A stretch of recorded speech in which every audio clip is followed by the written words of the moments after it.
Hello, all of my fabulous naturalistas. It is Sheridan, and I'm here with another episode of Curl Talk. And I'm going to help you discover the best regimen for your low porosity and high porosity hair.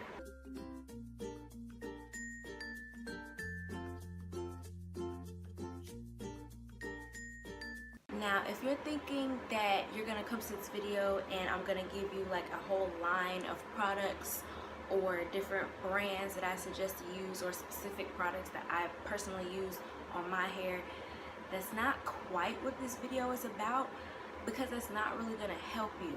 What I'm here to show you is how you should be treating the products that you're using because of your either low or high porosity hair. That's really what it's about, and that's what porosity level means.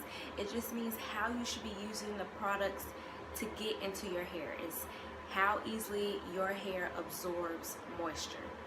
And so when I think of regimen and how to use different products for either low or high porosity hair, I'm thinking about the technique and not necessarily the product itself. So this is really what's gonna make your hair journey smoother, because if you have products that you think just don't work for you, that may not be the case. It may be the way that you've been using that product because you don't quite know your porosity level. So that is what I'm here to help you do, so you can insert that into your own regimen as you continue experimenting. So with low porosity hair, what this means is water does not easily get into your hair because your cuticle layer is so tight, it's so clamped down that, you know, they got that no new friends mentality, like, do I know you? So it's like they need a bit of help in order to get the moisture into your hair. I have low porosity hair, so I know all about this. So here's a few things that you need to be aware of when you are, experimenting with your regimen. You need to use ingredients that attract and absorb water to your hair and that hydrate your hair. So a category of ingredients that are notoriously famous for achieving this exact thing are humectants. So that's a group of ingredients that attract and absorb water to the hair. And if you haven't heard of that word before, that's okay. You probably have used those ingredients before and you didn't realize. So things like glycerin, honey, aloe vera. Honestly, it's a lot of them. I can't think of everything right now.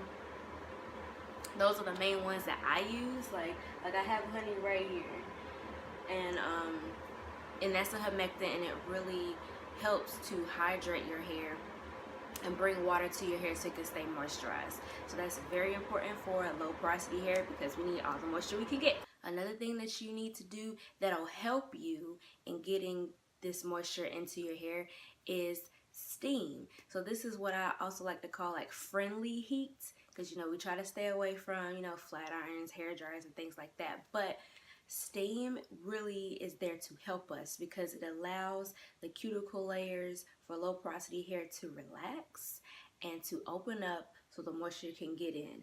And once it's had its fill, it kind of close back up. That's one good thing about low porosity hair too. So like once the moisture is in there, it's gonna close back up.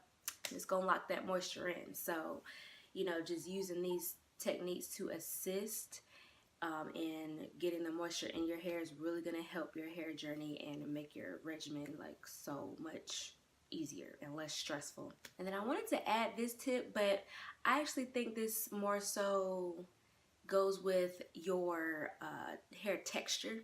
So like the amount that you're using too. Sometimes we kind of drop the ball there as far as using too much or too little, and that more so depends on whether your hair is fine, thick, or normal.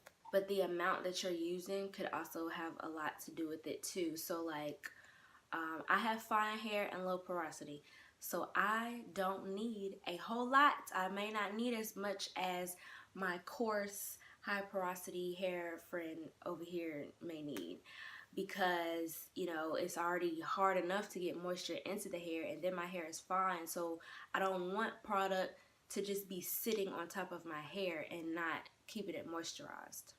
Okay, so now we're going to move on to high porosity hair. Now, the important thing with this porosity level, I was about to say with this porosity level, is that it's important that you keep the moisture inside of your hair. So your hair does not have a problem letting water come inside the hair. The problem is it goes right out as soon as it comes in the hair. So it's very porous, and so water easily travels in and out of your hair. So it's literally the opposite of low porosity hair. Like, we have a hard time getting moisture in. You don't have that problem at all, but the problem you have is you can't keep it in because your hair is so porous. And so my suggestions with these types of things to include in your regimen are things like silicones and thicker ingredients. So like, I don't know if you've ever turned your nose up at the word silicones, but they have their benefits. Like, they are there to help seal your hair. They can keep your hair moisturized as well. And that's what high porosity level hair needs. You need to seal your hair. You do not have a problem getting moisture inside. It's just keeping it. So these ingredients are going to help you seal your hair so your hair can stay moisturized.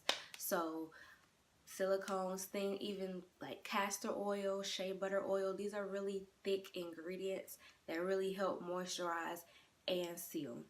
Another tip that I'll add to high porosity hair is, I kind of think, watch your manipulation levels.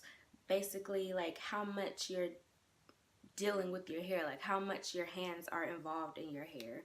So, think about the types of styles that you want to do, because I feel like high porosity hair, it also it dries out very quickly. So the more vulnerable and the more involved you are with your hair, it's gonna get even drier.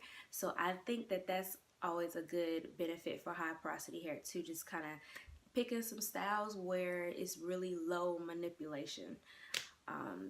But those were the best tips that I think you should really think about for low porosity and high porosity hair to include in your regimen.